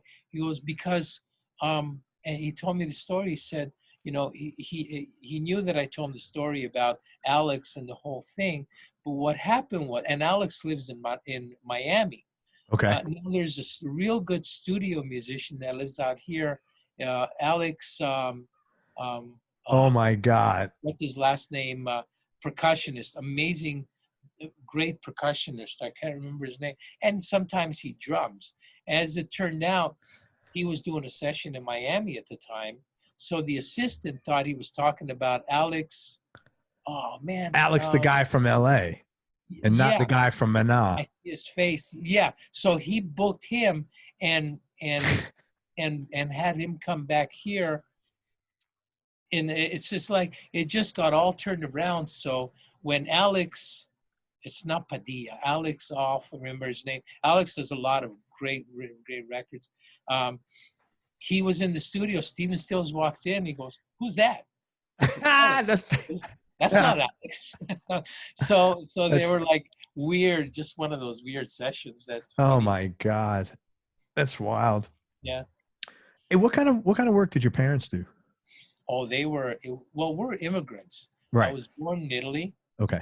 And we moved to, we got off a boat in Montreal. And they were just day workers, working in factories, just regular, you know, don't make waves. Typical immigrant family. Exactly. How did they feel about you going into music?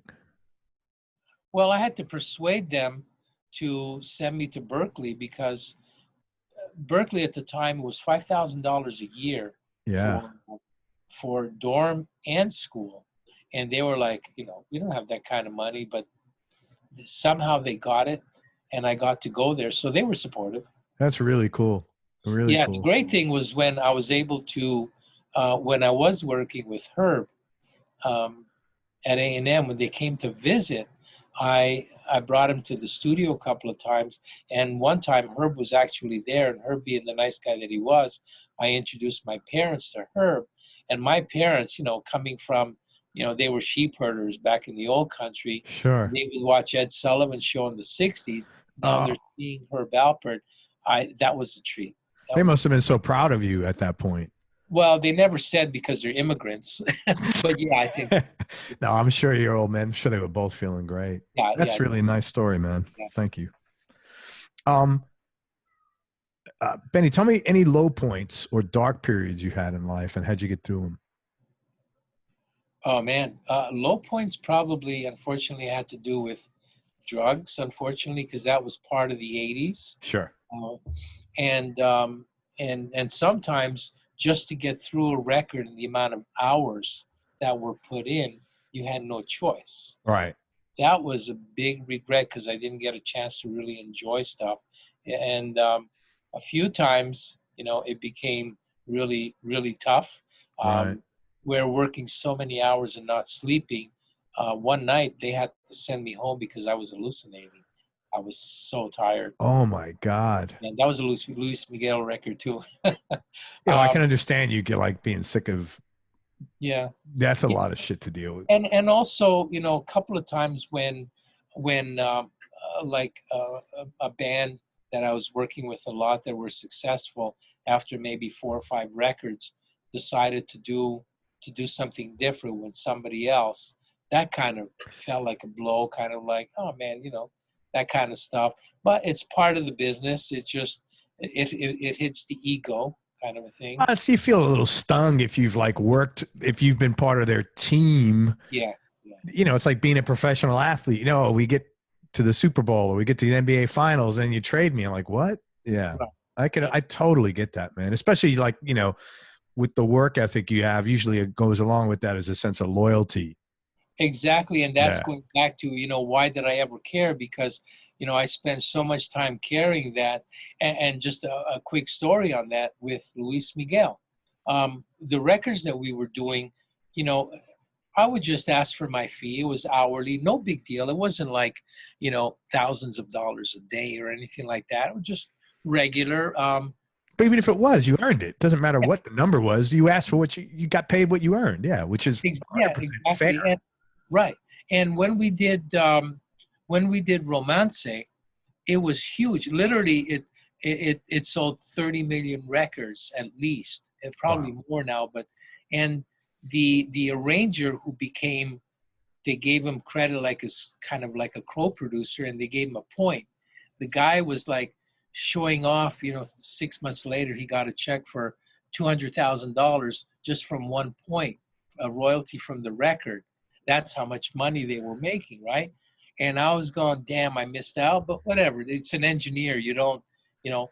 That's not the right. That's not the arrangement. Right. So the next record that came up, sure enough, the same thing. The record company would say, man, we don't have that much money. We're not, you know, we're making the typical story. Yeah. And I said, wait a minute. You're making millions of dollars and you're just asking me to take a cut. So, you know, it's one of those things when you're an engineer, you have to decide whether you do it for their price or don't do it and hope that they come back to you if you don't need the job. And back then, I kind of, you know, you need it, you always need it, but I can do without it, especially with the stress. Yeah. So I was actually hoping they didn't. So I said, you know what, screw you. I'm not going to do it for that low. Good for you. 2 weeks later, they came back and they said, okay, we'll do it. And the stupidity of it, this is why I'm more of on the creative side and not the business. I could have said, you know what, I want a point, I want this, want that. All I said was, hey, I just want my fee, whatever it is what it is. And unfortunately, the next record was almost as big. I could have been living in Hawaii. Wow.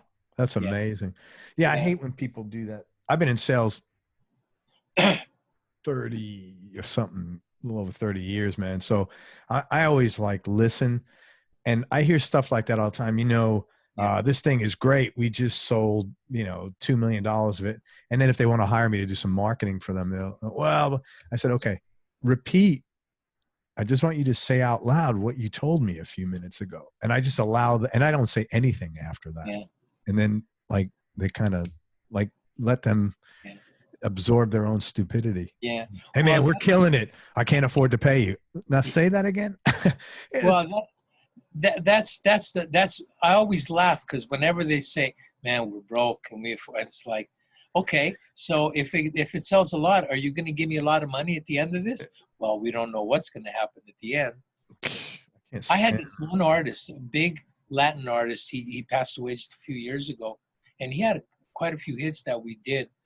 And this one time we were mixing down. It was the old Madonna studio, Maverick. She had a studio, a record label on Beverly, not too well in LA.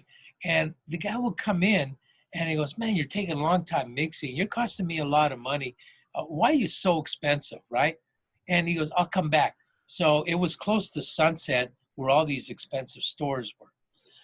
So comes back 3-4 hours later. He goes, hey, check this out. You see this watch, man? I paid $20,000 for this watch. Look at these boots. You know, $900 for these boots. Why are you taking so long? Why are you so expensive?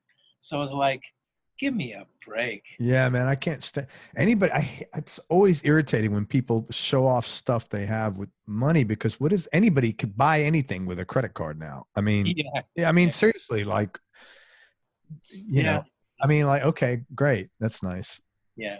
It's part of the business angle, man. Tell me your top 3 Desert Island discs, you personally, just for now. Just for man. First 3 records that come to mind. I'm trying to, well, Abraxas. Santana. Yeah. I'm trying to decide which one of the Beatles records, because I'd want all of them. Right. Because Beatles are definitely up there. Man, there's so many. I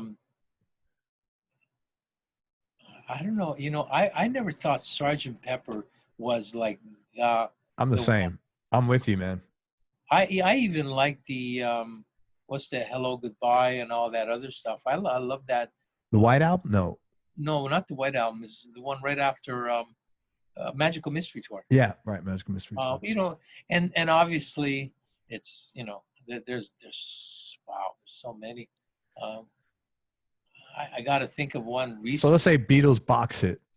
Yeah, the Beatles box hit. And a third one. You know, I don't want to stay in the 60s and 70s, but I got to say Deep Purple. Yeah, which one? Oh, shoot. I don't remember the name of the album. It was the one that had River Deep, Mountain High, Hey Joe. That's a real old record, man. It is. It was like one of the first or second record, maybe even. Yeah, it was. But, you know, go ahead. Oh, I love Deep Purple. I actually I'm pretty close to getting Ian Pace to come on the show. Wow. I'm like. I was broken when John Lord passed away, and I never got a chance to meet him. Yeah, that was too bad. Yeah. I had Steve Morse on here, you know, took Richie's place.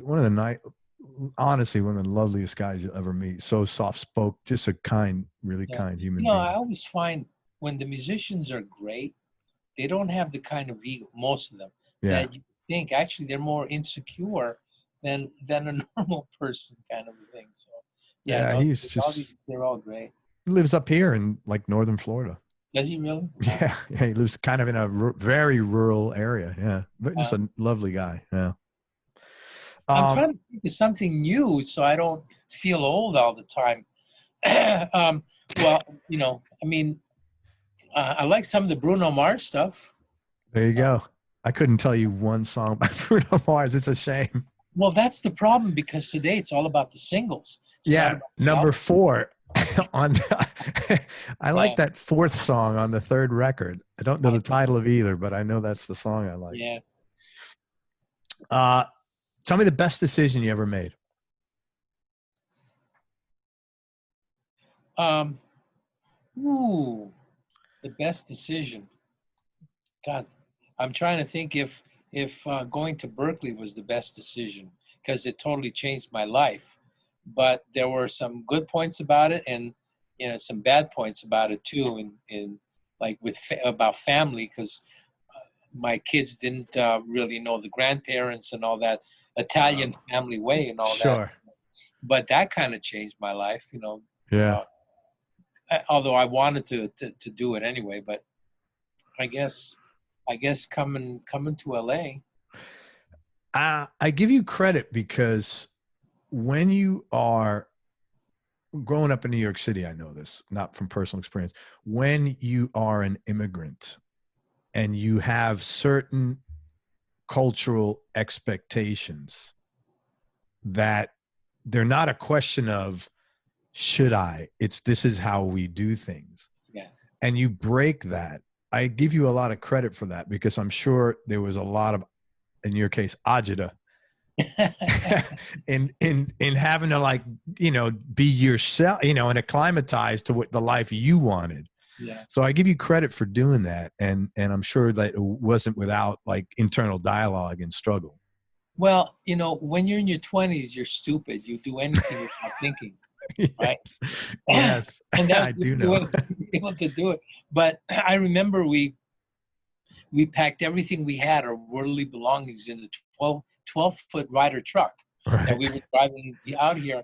And I remember that day, my aunt, From Philly to no, LA. from Montreal to Oh, LA. from Montreal to LA. Okay. And I remember my aunt looking at my father going, they'll be back in 6 months.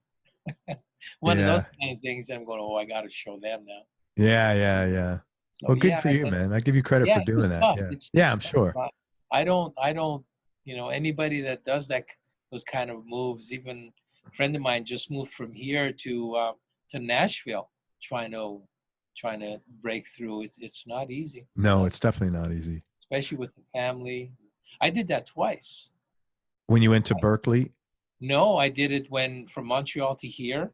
Right. Then in '88, I got a job offer, and like a normal life, shall we say, in Cincinnati, where they were starting a record company in this jingle place. The guy came from LA and he said, Procter and Gamble is there, Chicago advertising in New York are all there. Why don't we start something in Cincinnati to try and bring all the B jingles?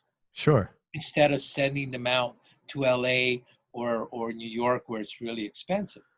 So they gave me a 1-year contract, got this beautiful house that, on 1 acre, driveway, the whole thing. And I moved to LA in '88. I'm sorry, to Cincinnati. To Cincinnati. And my son at the time. And when I got there, it's like, we bought a brand new house and we drove there. So this was the trip back towards Montreal to stop in Cincinnati. As soon as I pulled up in the driveway, the back of my head, it went, you made a mistake. Oh, man. I lasted 8 months there and I had to get out. And I came back to LA. So we drove all the way back to LA again. What was the tough? Was it working for somebody that was tough, or was it just like being in Cincinnati? Well, I never realized Cincinnati is like the Bible Belt, and it's very different. The people there. Yeah, it's Midwest. Yeah. Well, yeah, it's the Bible Belt. I thought it was more East Coast, but it's not. And everybody that's not, is from a big city is a drug addict, or they know drug addicts, kind of a thing. They treated me like one of those. If you're from LA, you must have done drugs, which is true. But that's not who you are. I mean, who hasn't done drugs when you're 20 years old, growing up in a city? I mean, unless you never leave the house. But the one thing that they didn't realize is that you needed talent too. So the talent wasn't there, musicians or singers, kind of a thing. So I saw them start to farm out the stuff back to LA again with their friends out here. So I'm going, you know what? If I stay, I'll lose all my clients. And I won't be able to get back in the saddle again. Yeah. So after 8 months, we were lucky, sold the house, and we moved back here. It took a couple of years to get back into it, but we moved back because. Oh, but thank God you did it, man. Had you waited a couple of years, it might not have taken you a couple of years. It might have taken you 5 years. Yeah. Right. Yeah. Good for you, man. Sounds like a good decision. I'm noticing back there, are those all originals? Well, what do you mean? No, they're not vintage. Oh, okay. They're not vintage. None of them are vintage. The only one that's sort of a vintage is that Ibanez at the end there. It's like 81, but I don't think that's really vintage. I guess it would be considered vintage today, but it's not. What's the one on the right? Is it a 335? Yeah, but okay. So everybody asks about that because it looks like an old 60s. No, what happened was I was in Nashville and I was hanging out with this guy named John Prestia. John Prestia has been Tim McGraw's guitar tech for like 25 years. And he's one of these dudes. He's like MacGyver of guitars. And he's really, 25 years traveling around the world with Tim, right? So I was talking about hanging out in his studio and he's got all these cool amps and guitars. And I wanted to buy a 335 while I was there. And I said, John, I saw this 335 on Craigslist. And he's such a nice guy. He goes, I know, I knew you were coming. I called the guy up. And I'm like, oh, okay. because which was great because I don't know what I'm doing. I mean, compared to him, right? So he says the only thing is the Bigsby was put on aftermarket. So in my mind, I'm thinking of some idiot like myself in his garage, like with a drill, putting that thing on. I'm like, I don't think we should do that. He goes, no, that's the bad news. The good news is the guy's a Gibson employee. So it was put on aftermarket at Gibson. Like he pulled it off the line, went to the workbench. So and it was just a young kid who was ready to sell it. It was a great price. It's like a 2013, but it looks like an old, but when he put the Bigsby on, he put that custom made, so it looks like a vintage. It's not. It does. Oh, it sounds great. It's my favorite guitar. I love it. The pickups are, everything's great about that, man. Wow. Thank you. I love guitars. I tell my students a lot is that, whether you're an engineer or a piano player or guitar player, you need to know your instrument. Yeah. So, you need to know what an SG sounds like, what a Tele sounds like, and not only what a Strat, but the years. If it sounds like a 57 or a or a 73 or whatever, they all have different sounds, and I love that old guitars or even guitars that sound great. Oh my son when he was playing with Danny Harrison, he came home one day and George Harrison had all his equipment. He had a sticker on there like a yoga what's the like a yogi? Yeah, well, like a yogi, but what's the like a Maharaji or a guru? Yeah. What was the religion he was in? What was it? Wasn't it like he was a Buddhist, wasn't he? Or wasn't? It was some kind of some Asian. Yeah, I can't remember the name, but he put it on the kitchen counter, and it was like about this big, right? And it had the George Harrison emblem. And he goes, yeah, Danny lent it to me. It's belonged to George Harrison. Whoa, George Harrison right away. He opened it up. It was a mandolin. Wow. It was one, and I'm going, get this out of here. Because it's probably worth about $300,000. Yeah. And it belonged to Harrison. It was probably priceless. And it's like, it was one of the most unbelievable things, just holding that guitar, thinking that, Harrison just played that kind of stuff. Yeah. And another time cool. He brought in another piece, which I've never seen before. It was a Ludwig Banjo. Okay. It was an all-steel banjo from 1920s that was made by Ludwig. Ludwig is a drum company. Yeah. That's interesting. Yeah, and it sounded amazing. Those things are like priceless, whatever, and it was just sitting on the counter.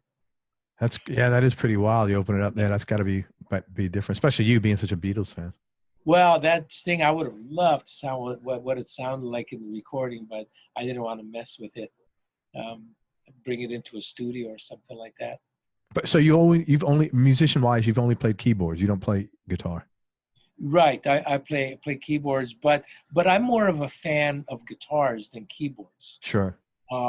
Even though that's what I can play, but I'm more of a fan of, somebody who plays like Paul Jackson or Michael Landau. Yeah, all those guys are great. Yeah, that's the thing. They're amazing, but not only about how they play, but their sound and all that. Who's your favorite guitarist you've worked with in the studio?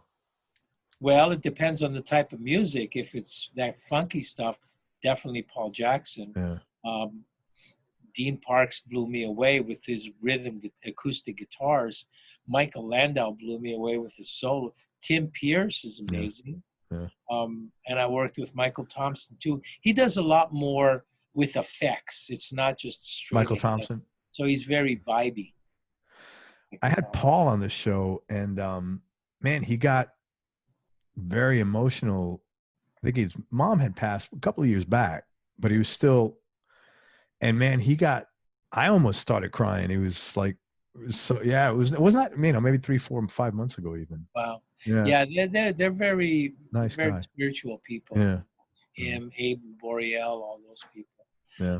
I did a record last year with this guy, Draco Rosa. we do a lot of records together, and he was the one that wrote La Vida Loca, and Oh, we did wow. a lot of Ricky Martin records, I guess, together, whatever. And whenever he does a record, unfortunately, I always mix it for him. He's very difficult. He's one of these, if the first bar doesn't feel right, stop. Something's wrong. Oh Kind of my thing. God. If Yeah, you're saying he's very, difficult, as intense as you are, he's got to be difficult. yeah, 'Cause but I you're love it. amplifying enough. Yeah, I love it in a bad way because it's got to be perfect in a way of feel. It doesn't matter how it sounds is a thing, but he always gets the good sounds, so I don't have to mess with the sounds that much. But it's the feel that he's got, so it really feels good. And the record we did last year, it wasn't live, but it was very raw, alternative rock, and it won the rock album of the year, on the Latin Okay, side. on the Latin side. Yeah, Draco Rosa. And I had a point to where I was going to talk about him, and Guitars? I lost my train of thought. What it was. It's all good. If it comes back to you, let me know. It'll Maybe come back. guitars. We started talking about guitars. Yeah. I'm going to ask you a tough question, man. Now that I know you better, especially it's tough. What do you like most about yourself?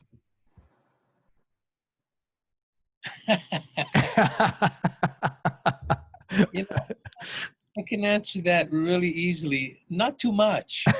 Don't say that, man. I'm never satisfied. I never am. When I hear the stuff that I've done previous, that I've done, I go, it's not too bad. But when I'm doing it, I'm never satisfied. So I was like, oh man, I gotta let it go. I gotta let it go. I could never.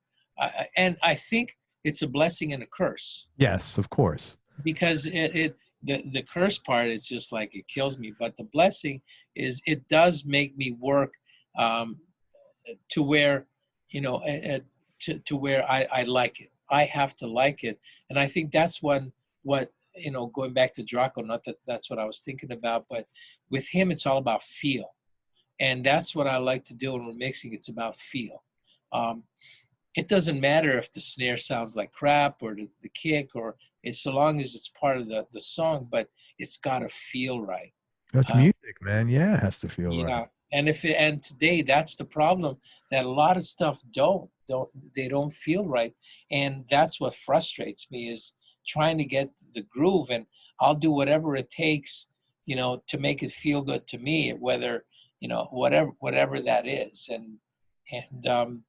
But the kind of stuff you get today, you're stuck. It's not like the old days where you record it and you mix it. So it's up to you to record it properly and hope for the best. Today you get stuff and you have to do, they expect gold.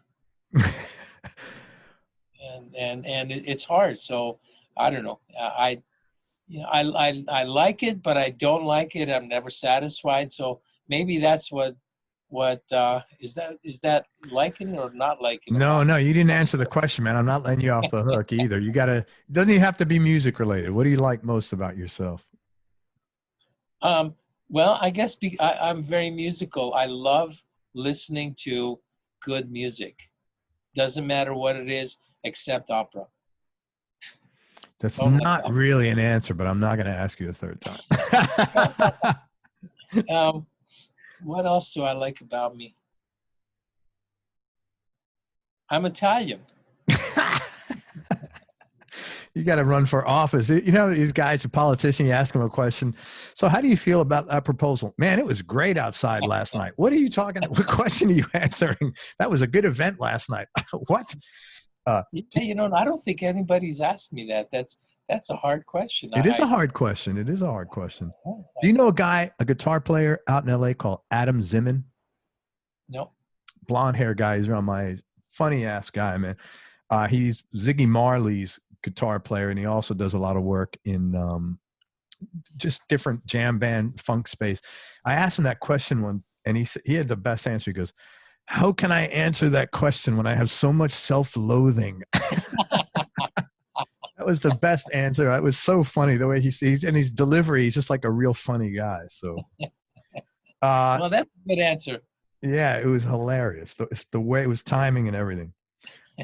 Happiest moment in your life? Short of the kids, when I finish a record, Oh, yeah. it's like, thank God. Is it like I'm Miller happy. time? I'm happy to get through it in one piece, Yeah, I and understand that. everybody's happy. When Yeah. everybody's happy, I'm happy. Yeah, very cool. Who's had the biggest influence on you musically and also personally? Well, musically, probably that composer, Juan Carlos Calderón, because he was such an amazing producer. I would see him squeeze lemon juice out of like nothing, working with these artists that they're okay singers. See, it wasn't like Frank Sinatra, who's an amazing singer that they sing. These guys, they thought they were good singers and they think they're singing, but they're not. And on top of that, they don't even know the song when they come in because they're just learning it. Oh, because somebody else wrote the song. Well, Juan Carlos would write all the songs. So he would direct them on the approach, how to sing it, how to make it feel right. And it wasn't like, you got Pro Tools and you could shift. It had to be a good performance. And he would talk about certain things about how to make the guy feel like how to sing it.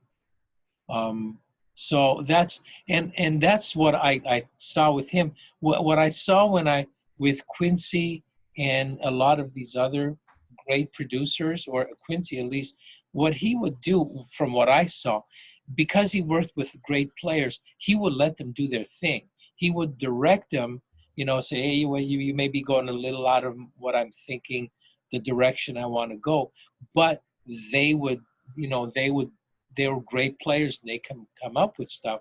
But the singers that we worked with, they thought that, but they weren't that. Yeah, and so he had a way of tactfully sort of squeezing, getting the most you can out of a rock, out of lemon juice out of lemons. Yeah, he would definitely, explain what they're doing and how to do it, not his way, but just with more, whether it's feel, whether it's more how to phrase it properly or whatever, that kind of stuff. And how about personally, who's had the biggest influence on you? Well, I keep trying to think more on the musical side rather than personal.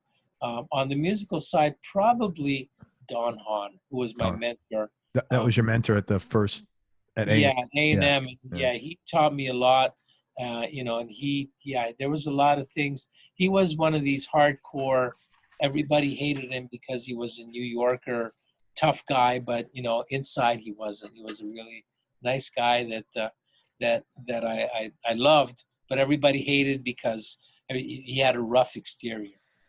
$75 a week, you want it or not? That's great. That's pretty funny in retrospect. Imagine, it's funny because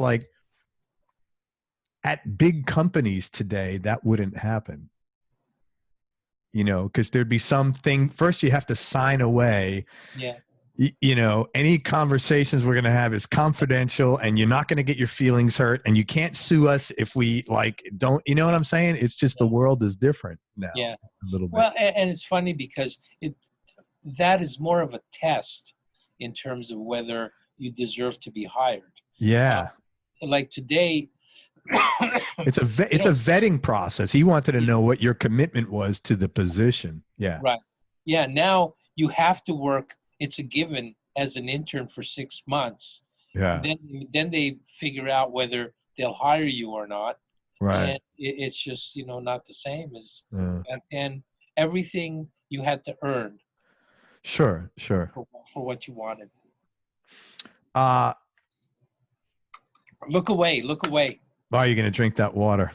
Tell me the best money you ever spent on something. Oh man, I wish you would have said the worst, but the best money. That's too easy to remember. We all remember that one. Like, if someone asked me that, I'll be quick on the draw with that, man. uh, the best. I probably buying a house from royalties I got. Good for you, man. Right Yeah. on. That's a pretty common, a lot of guys are smart enough to do that. Those things are gone now. I don't think you have any hobbies outside of music, or do you? No, unfortunately. Yeah. Well, no. I'm trying to play golf. Good, man. I'm a horrible golf player, and I play with that guy Marco a lot. He's pretty much the only guy we play with when he's not touring, because I'm so bad. One of those I could play forever and always shoot 100. So I don't play golf, but everybody I know who plays is really difficult. It takes a long ass time to get good at that. Oh, it is. It's frustrating, but so much fun being out in the sun. And when you hit that one shot out of 100, just makes you want to do it again. That's cool, man. There you go. Next time I talk to you, you should be golfing more. Well, I'm hoping if, with Florida, my cousin, he goes to Orlando every December through April. Sure. And play from Montreal, plays golf 6, maybe 7 days a week. Wow. Well, I'll tell you what, you come here to play golf. I will not play, but I'll go hang out with you, and I could be the caddy pouring the drinks. Well, no, we'll just go drinking. I'm good at that. Alcohol and cigars, I would do better than golf. Man, tell me a specific experience that changed your life or changed the way you think about things. Oh man, what changed my life? You know what? Saying yes to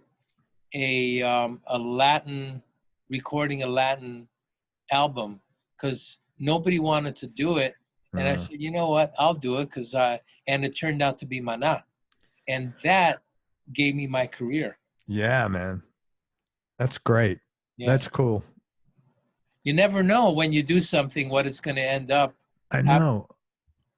I'm so fascinated by that because, like, I've always been a student of that, but because of the show, and I've now had close to 700 people that I've spoken to, I'm always amazed at the journey and the one thing that somebody did, like saying yes to that album, and how it just totally altered the course of your life. Yeah, big time. I think that's so cool. Yeah, actually, one time on the other side of it, my mentor, Don, who was the head of A&M, and he would be like, if you work with him, you get whatever you need at the studio. You're kind of like the second in command, boss kind of a thing. And, I was sweeping one day, I remember, and I guess he took a liking to me because Montreal, Berkeley, my name was Basilio, I was the whole thing. And this was maybe 5 months after I was there. And he walked by, he said, think you're ready to come and help me assist? And I went, he said, never mind, you're not ready yet. I go, what do you mean? He goes, you didn't answer quick enough. So I was God. Another 3-4 months. Oh my God. Yeah, you had to be ready back then. Yeah, even if you weren't. Oh, I listened to this story. I had that guy I mentioned to you, Fred Mullen, producer out of Nashville. He was in LA. He told me a story. He's working for Clive Davis. He's producing some artist. He's a young kid at the time, and they're making this kid's album. And Clive calls him up and says, "Hey, stop working on that record, and I want you to produce this song for Melissa Manchester, who was a big star at the time." And he goes, "Okay, what do I tell this artist?" And he goes, "Click." And he hangs up the phone. Or I think he said, "You don't get it," and he hung up the phone. He got fired 3 weeks later. Oh, wow. Because I guess he should have just said, yes, I'll do it, and not asked the normal question of, what do I tell this guy? He's a 23-year-old kid. Like, I thought that was a pretty reasonable question the guy asked. Like, what do I tell this guy? Do I just like ghost him and I don't, return, like we're working together every day on a record, right? So I was like, so that reminded me of the Don Hahn story. You didn't answer quick enough. Oh my, that's back then you had to be on your toes for that's everything. old school shit, man. Yeah. Yeah. Whew. Yeah. That's I tough. remember, did you read, what's that, oh crap, right after Clive Davis, who took over CBS, not Arif Martin, but, oh crap, what's his name? I saw the documentary on Clive. I don't remember the guy's name though. I know who you're He wrote talking a about. book. Anyway, long story. I won't mention it. Can't remember his name. If it comes up, I'll tell you. All right. Two more questions, man. And I got to tell you, you're a super fun guy to talk with. And I hope you do come here and we get to hang out and have a drink. Yeah, man. We've been talking a long time, which doesn't feel like it. No, not at all. Most important lesson that your business has taught you?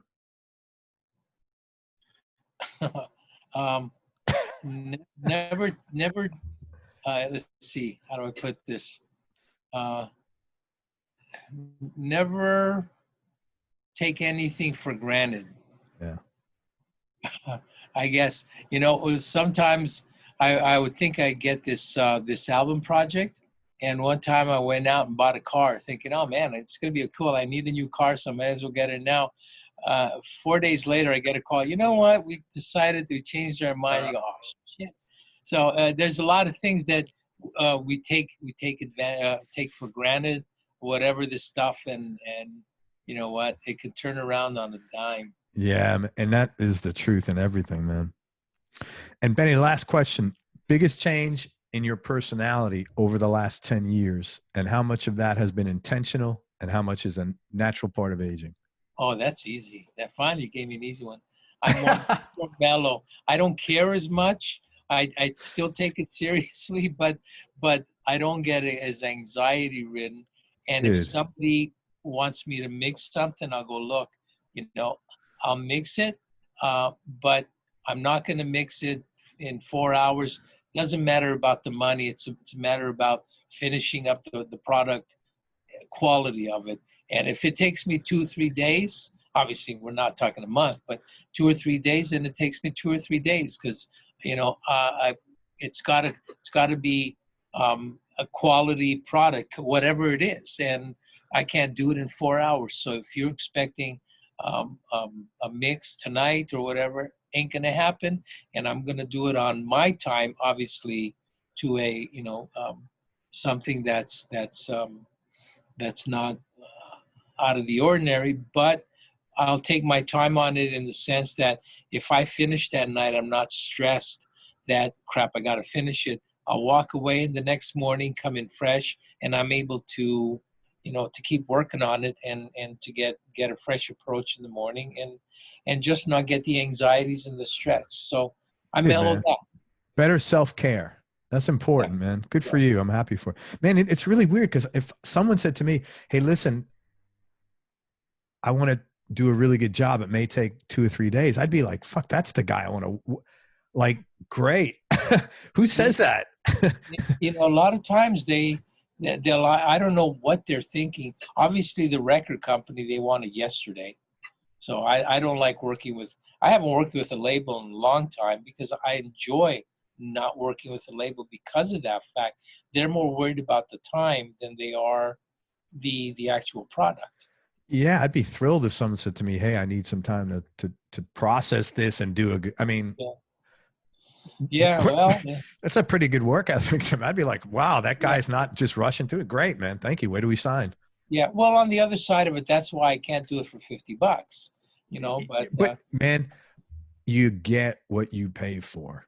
Right. You can't get, there was this sign, I saw some meme on Facebook a while back. I'll send it to you if I have it. It was so funny. I copied it. And it said, you could always get things cheaper. And it's this Michelangelo famous paint, like the Mona Lisa, but it was like drawn in crayon.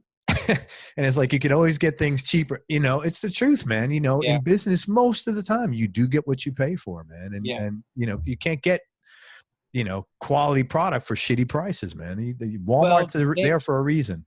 Yeah. But I think today they expect, quality for a shitty price for some reason. and a lot of, like Ed Cherney told me a long time ago, they'll either pay for you or the studio. They won't pay for both. So Right. and the prices are getting cheaper and cheaper. And they go, well, if you have your own studio, why should I pay?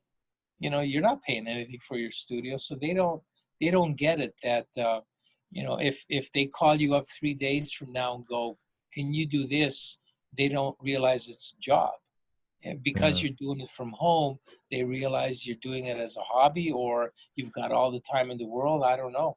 No, I think people that are serious professionals know what goes into work. I mean, and anybody that's a professional knows that you can't make chicken salad out of chicken shit, so to speak, That's true, but because I do a lot of stuff in the analog world and not so much only in the box, that if somebody calls me, in a month and say, hey, can you change this? I don't just open up a Pro Tools session and it's up and running. I do have my ways where I could do an easy recall or an easy whatever, however I bring it back, but it still takes time, and they don't realize that, it's not just a click and you got what it's you not want. cut and paste. Right, exactly. Yeah. Well, man, let me just tell people where to find you. Thank you very much, man. You're a lovely guy to talk to, man. Thanks. I really enjoyed you, and I'm real happy for all your success. It's well deserved, and congratulations on being married 41 years, and I hope we do get to connect in person someday. That is awesome. Project ever. Yeah, ain't that the truth? Listen, so let me tell everybody about it. If you're interested in connecting with Benny, it's Benny Faccone. Faccone is how he spells his last name. If you're interested in connecting with Benny and having him work on your record and help you with the mixing or the production or the recording, he's an expert mixologist, man. This is a guy who's had 16, 17 Grammys and knows what he's doing. Go to a couple of ways to connect with him. Go to his website, and there's a contact tab there. Or you can go to Facebook, Ben Faccone Productions or Benny Faccone, and just send him an email or a message and give him some links to your project so he understands what's going on. Why do you think he's going to be a fit? What you're looking for, what made you connect with him, just be like normal, like you're having a conversation with him so he could respond appropriately. But send him some links to your music, please. Don't not do that. That's like, you can't do that. That's like me going into a barber shop. I'm bald, in case you're not watching this. Anyway, also, if you're looking for some consulting and help from a guidance standpoint on music production, recording, or mixing, same thing. Reach out to him on social media or through the contact tab on his website. Again, it's Benny Faccone, Faccone. Or marriage counseling, man. Have you stayed married 41 years? That's a good question. Anything else I forgot? What's that? That's more expensive. If you want. And well-deserved. For the best decision, the most important decision of your life, isn't it worth spending a few dollars? Anyway, anything else I missed or anything I forgot? No, other than, there's a great keyboard player that does a lot of Facebook posting, Greg Matheson, amazing keyboard player. He always says at the end of his little post, says, groove hard. So always when you make music, it's all about the groove. Groove hard. I love that, man. That's going to be your quote. I always put a quote at the beginning. Greg Madison. It's not me. All right. Well, then your quote's going to be $75 a week. You want it or not. That's going to be your quote then. Groove hard, everybody. Benny, hang on. Let me wrap this up. Thank you for everything, man. You're a lovely guy. I really appreciate your time. Everybody, thank you so much for listening. If you enjoyed this, please share it on your social media channels. We appreciate your support. Thanks, Benny Faccone, for spending time with us. Again, connect with him on Facebook. It's Ben Faccone Production. And if you want to reach out to him, either message him there or go to his website, bennyfaccone.com, Faccone, and talk to him about mixing or consulting on a project or whatever you'd like. And most important, especially nowadays, remember that happiness is a choice. So choose wisely. Be nice, go play your guitar, and have fun. Till next time, peace and love, everybody. I'm out. Benny, thank you so much, brother. Thank you. See ya.